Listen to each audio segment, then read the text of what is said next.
가을의 문턱, 비구름이 몰려온다. 우리는 지금 계절의 갈림길에 서 있습니다. 달력은 가을을 가리키고 있지만 체감 날씨는 여전히 여름의 잔재를 머금고 있습니다. 한낮의 열기는 후텁지근하고 습도는 높아 여름 못지않은 답답함을 주지만 해가 지면 차가운 바람이 불며 계절이 변하고 있음을 알립니다. 바로 이때 하늘 위에서는 두 공기의 세력이 충돌합니다. 남쪽의 따뜻한 공기와 북쪽의 차가운 공기가 맞부딪히며 보이지 않는 경계선, 정체전선이 만들어지는 것입니다.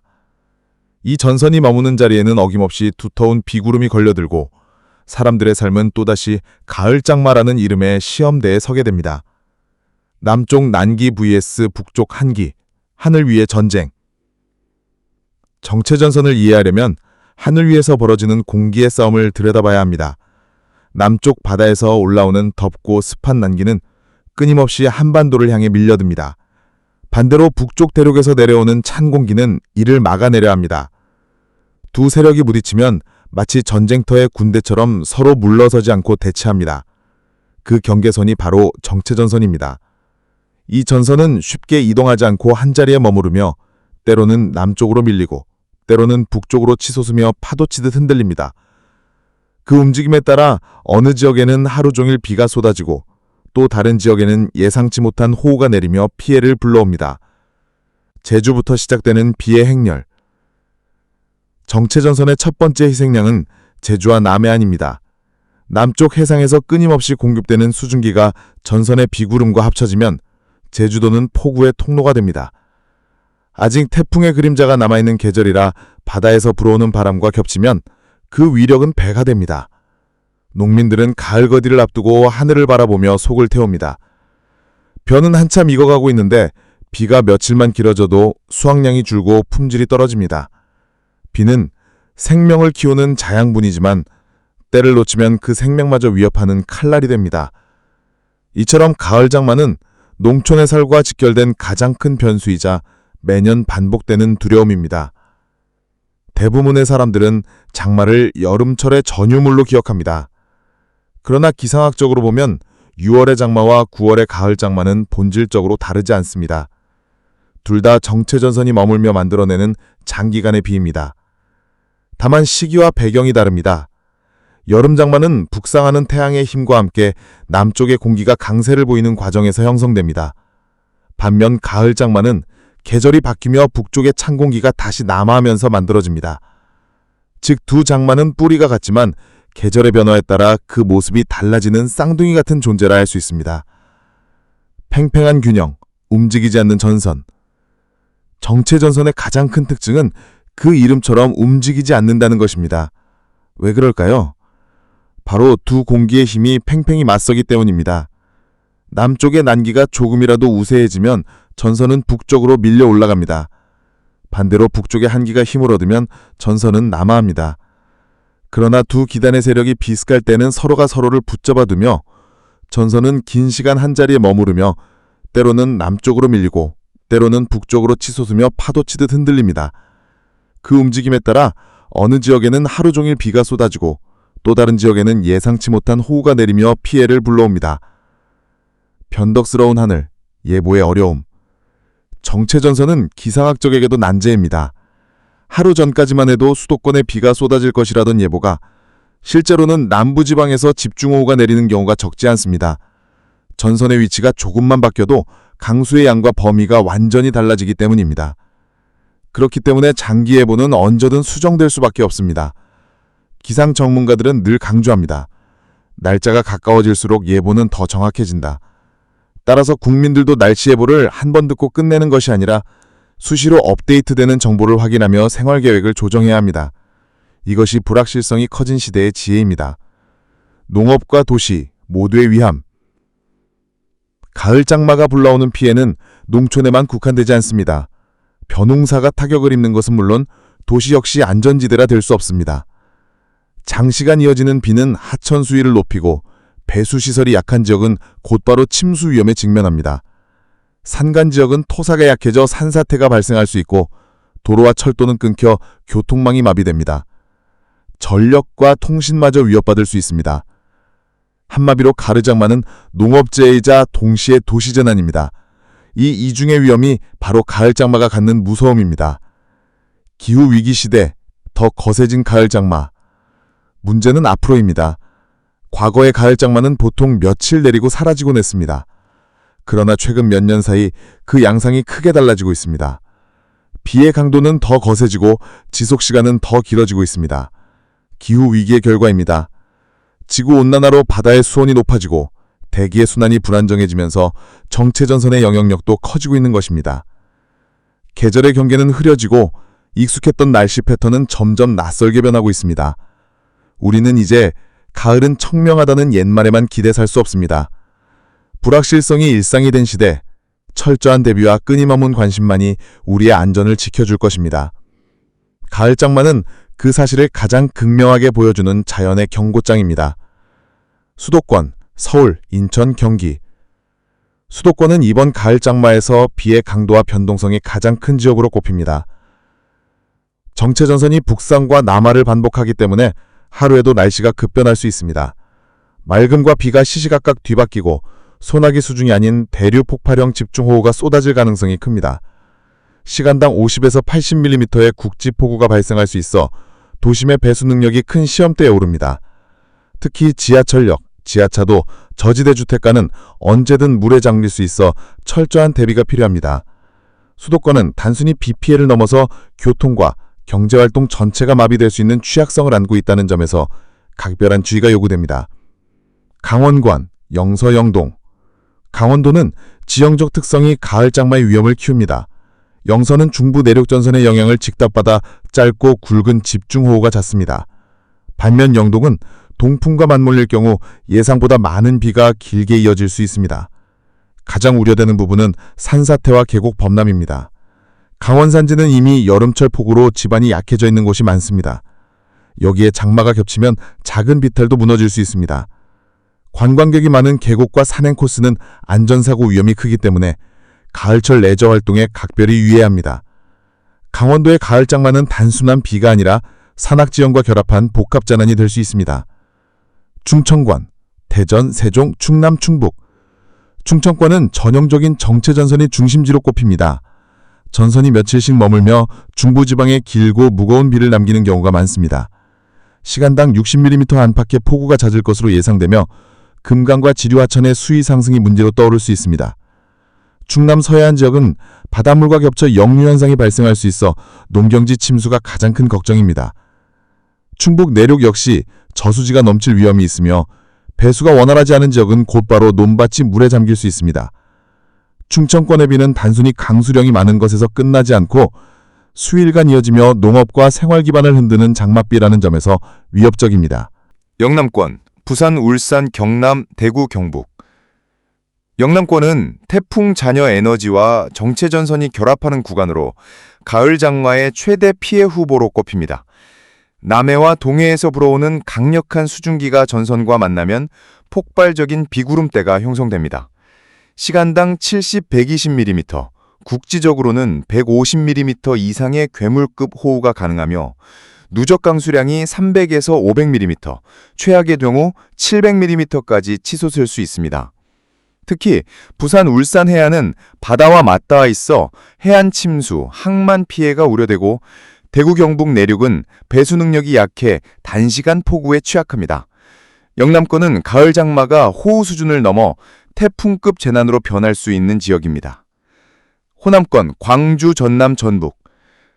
호남은 남서풍의 직접적인 통로이자 전선 비구름이 가장 오래 머무는 지역입니다. 전남 해안과 광주 전북 평야는 시간당 50에서 90mm의 강한 비가 반복적으로 쏟아질 가능성이 높습니다. 문제는 농업 피해무다. 호남은 벼농사 비중이 높아 수확 직전에 벼가 집중호우를 맞으면 품질이 크게 떨어집니다. 논이 침수되면 도종률이 낮아지고 병충해 발생도 급증합니다. 또한 산지가 많은 전북 동부 지역은 산사태와 토사 유출 위험이 큽니다. 호남권은 이번 가을 장마에서 농촌 경제와 주민 생활이 직격탄을 맞을 가능성이 있는 지역입니다. 제주도. 제주는 가을 장마의 첫 관문이자 실험장입니다. 남쪽 바다에서 유입되는 막대한 수증기가 가장 먼저 제주 상공을 덮습니다. 여기에 바람까지 겹치면 시간당 100mm에 육박하는 극한 폭우가 가능해집니다. 제주의 지형은 급경사가 많아 짧은 비에도 하천이 급격히 불어납니다. 산간 지역은 이미 여름에 많은 비를 받아 지반이 약해져 있어 산사태 위험도 크고 해안 저지대는 곧바로 물에 잠깁니다. 특히 관광객이 많은 시기라 예상치 못한 기상 악화는 교통, 항공편 차질과 직결됩니다. 제주는 가을 장마에서 날씨가 가장 먼저 요동치는 전초기지라 할 수 있습니다. 지역은 달라도 대비는 하나. 수도권의 도시 침수, 강원의 산사태, 충청의 하천 범람, 영남의 태풍급 호우, 호남의 농업 피해, 그리고 제주의 폭우까지 지역마다 양상은 다르지만 공통점은 하나입니다. 가을 장마는 예측 불가능하고 그 강도는 과거보다 훨씬 강해졌다는 사실입니다. 따라서 지역 특성에 맞는 대비가 필요합니다. 도시는 배수시설 점검, 농촌은 수확 시기 조정, 산지는 안전 통제, 해안은 항만 관리가 필수입니다. 가을은 청명하다라는 말이 옛말이 된 지금 우리는 새로운 계절의 시험대 앞에 서 있습니다. 시청자 여러분, 안녕하십니까? 올해 가을은 시작부터 심상치 않습니다. 남쪽의 뜨거운 안기와 북쪽의 차가운 한기가 충돌하며 한반도 상공에 정체전선이 형성되고 있습니다. 이 전선은 남북으로 파도치듯 요동치며 전국에 거센 비구름을 몰고 오고 있습니다. 오늘 가을 장마 특별 기획에서는 각 지역별로 예상되는 위험과 대비책을 심층적으로 살펴보겠습니다. 수도권 연결. 도시는 물에, 지하는 함정에. 수도권은 전선의 작은 움직임에도 가장 민감하게 반응합니다. 서울과 인천, 경기는 이미 여러 차례의 집중호우 경험으로 불안이 커지고 있습니다.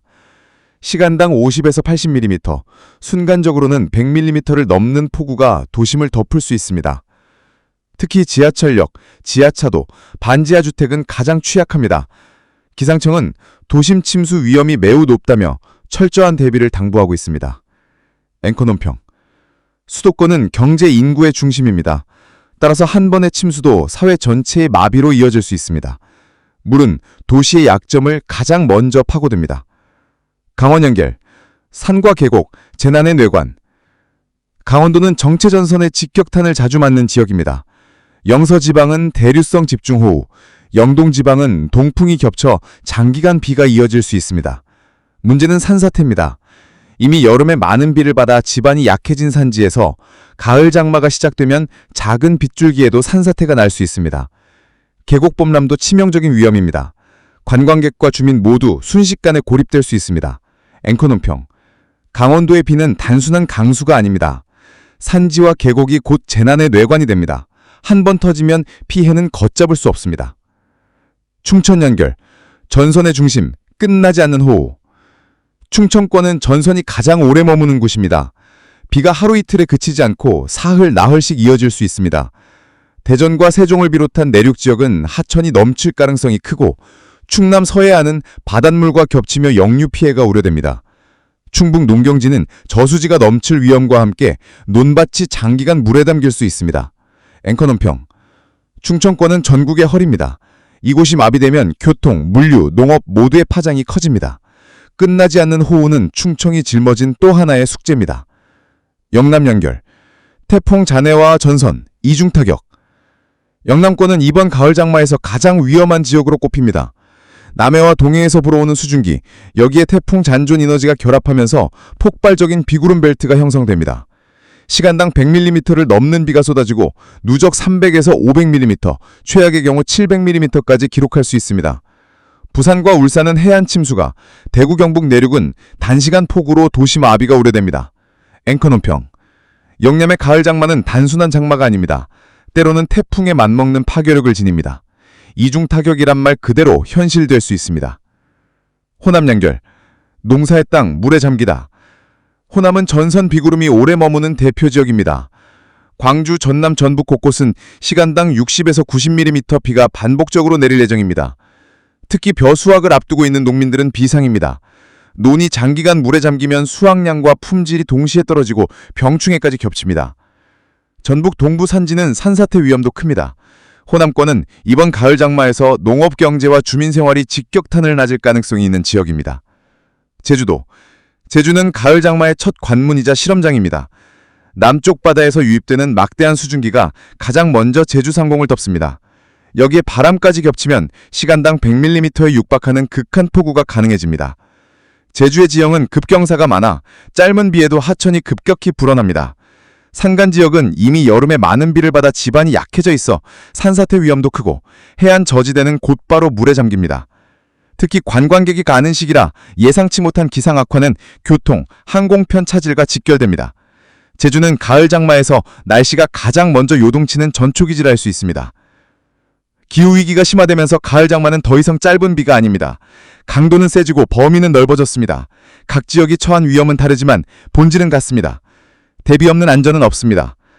시청자 여러분, 지금이 바로 기상정보를 수시로 확인하고 각자의 자리에서 대비해야 할 순간입니다. 시청자 여러분 안녕하십니까? 아침 저녁으로 살갗에 와닿는 공기는 제법 선선해졌지만 한낮의 햇살은 늦은 여름의 여운을 품고 있는 듯합니다. 자연은 지금 우리에게 미묘한 신호를 보내고 있습니다. 바로 계절의 권력이 교체되고 있다는 징조입니다. 화려했던 여름이 서서히 물러나고 차분한 가을이 그 자리를 대신하려 하지만 이 교체 과정은 결코 평화롭게 진행되지 않습니다. 마치 두 장사의 끈질긴 씨름처럼 여름의 덥고 습한 공기와 가을의 차고 건조한 공기가 우리 한반도 상공에서 서로를 단단히 붙잡고 힘겨루기를 하고 있습니다. 이 줄다리기가 앞으로 어떤 날씨를 가져올지 함께 자세히 알아보겠습니다. 바야흐로 가을의 문턱에 들어선 요즘, 성질이 다른 두 공기가 충돌하며 정체전선이 형성되었습니다. 한반도 상공에서는 이 전선을 경계로 남쪽의 덥고 습한 공기와 북쪽의 차고 건조한 공기가 팽팽한 공방을 벌이고 있습니다. 이 싸움의 중심은 현재 남쪽으로 이동하고 있습니다. 점차 전선의 비구름이 제주도 부근까지 내려가 그곳에 머물고 있습니다. 때때로 이 정체전선은 가만히 있지 않고 마치 파도가 치듯 남북으로 진동합니다.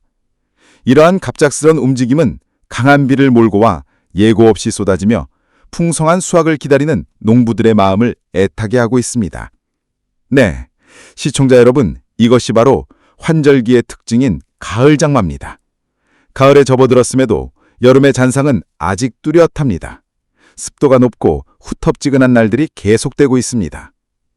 안온한 가을의 청명함을 온전히 누리기까지는 조금 더 인내심을 갖고 기다려야 할 것 같습니다. 어제의 구체적인 기온 기록 경환을 살펴보겠습니다. 9월 10일 수요일 전국의 최고 기온은 경기도 파주 탄현에서 기록한 35.1도였습니다. 주목할 점은 이날 전국에서 유일하게 35도를 넘은 곳이라는 사실입니다. 이는 여름 더위가 일부 지역에 국지적으로 남아있음을 보여줍니다.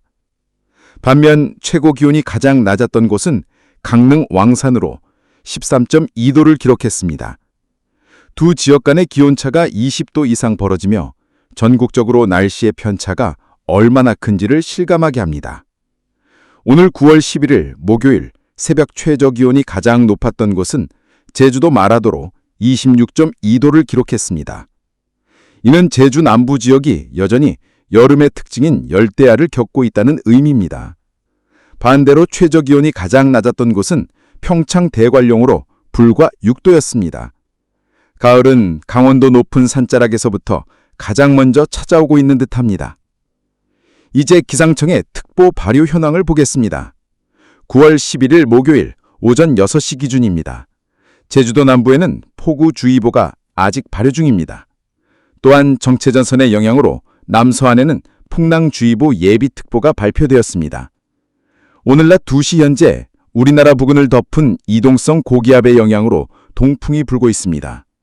동풍이 불 때는 바람이 산맥을 넘으며 팬 현상을 일으킵니다. 이로 인해 산맥의 서쪽 사면 공기는 건조하고 더워지게 됩니다.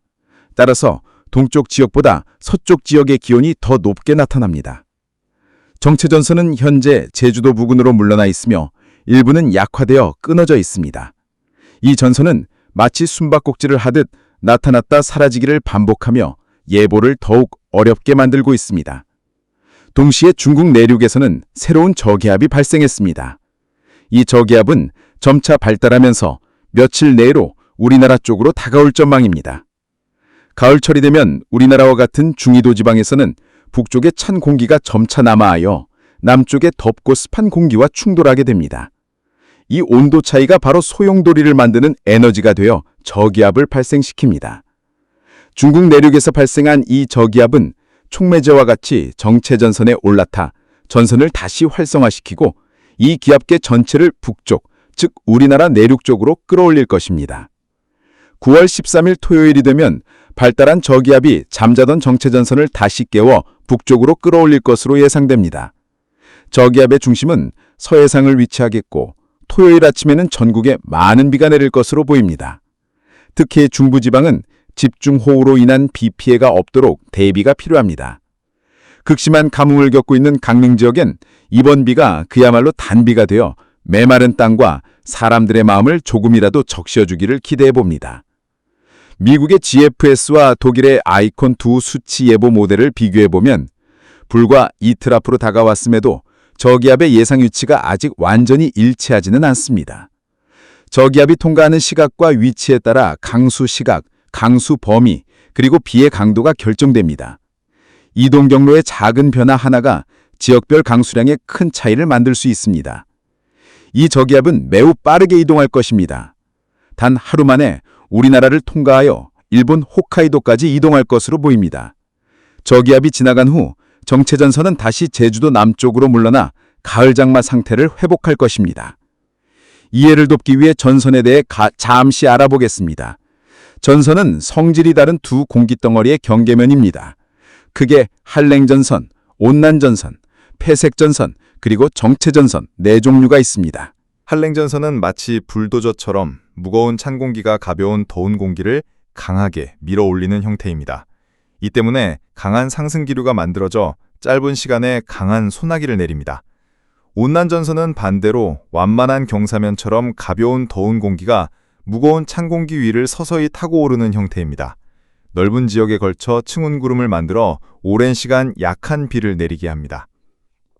폐색전선은 이동 속도가 빠른 한랭전선이 온난전선을 따라잡아 두 전선이 합쳐질 때 형성되는 복잡한 형태의 전선입니다. 마지막으로 정체전선은 찬 공기와 더운 공기의 세력이 비슷해 팽팽하게 맞서면서 전선이 한 곳에 오랫동안 머무는 경우를 말합니다. 우리가 흔히 말하는 장마가 바로 이 정체전선의 일종입니다. 그렇다면 6월의 장마와 9월의 가을 장마는 무엇이 다를까요? 본질적으로는 둘 다 정체전선입니다. 하지만 근본적인 차이가 있습니다.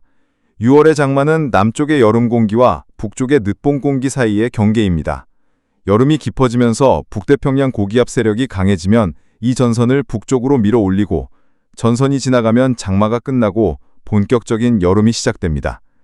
반면 9월의 가을 장마는 남쪽의 여름 공기와 북쪽의 가을 공기 사이의 경계입니다. 이때는 점차 가을 공기의 세력이 강해지면서 전선을 남쪽으로 밀어냅니다. 전선이 완전히 남쪽으로 물러나 소멸하면 가을 장마도 끝나게 됩니다. 우리나라의 평균 강수량 분포도를 보겠습니다. 7월의 강수량이 가장 많고 8월이 그 뒤를 잇습니다. 6월 장마는 6월에 시작해 7월까지 이어지고 가을 장마는 8월 말에 시작해 9월까지 이어집니다. 흥미로운 점은 9월의 강수량도 6월에 못지않게 상당하다는 것입니다. 이는 태풍의 영향을 제외하더라도 가을 장마가 내리는 비의 양을 결코 무시할 수 없다는 것을 보여줍니다. 사실 최근에는 장마 기간을 명확히 특정하기 어려운 측면이 있습니다.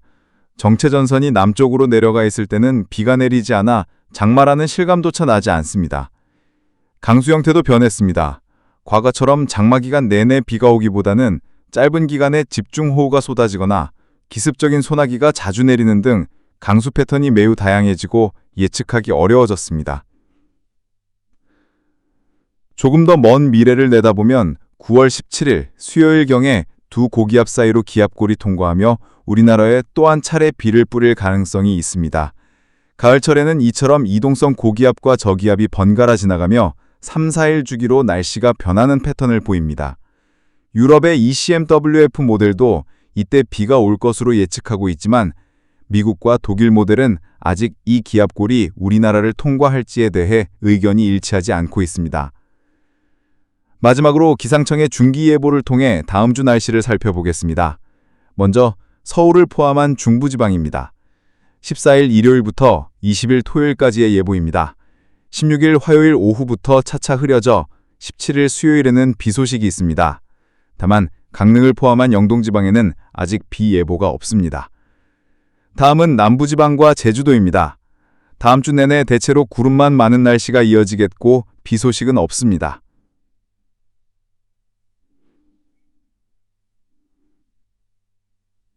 물론 일주일 뒤에는 예보가 변동될 가능성은 항상 열려 있습니다.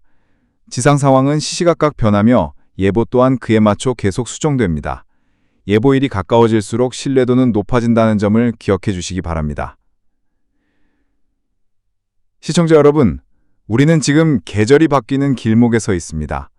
여름과 가을의 힘겨루기는 앞으로도 변덕스러운 날씨를 선사할 것입니다.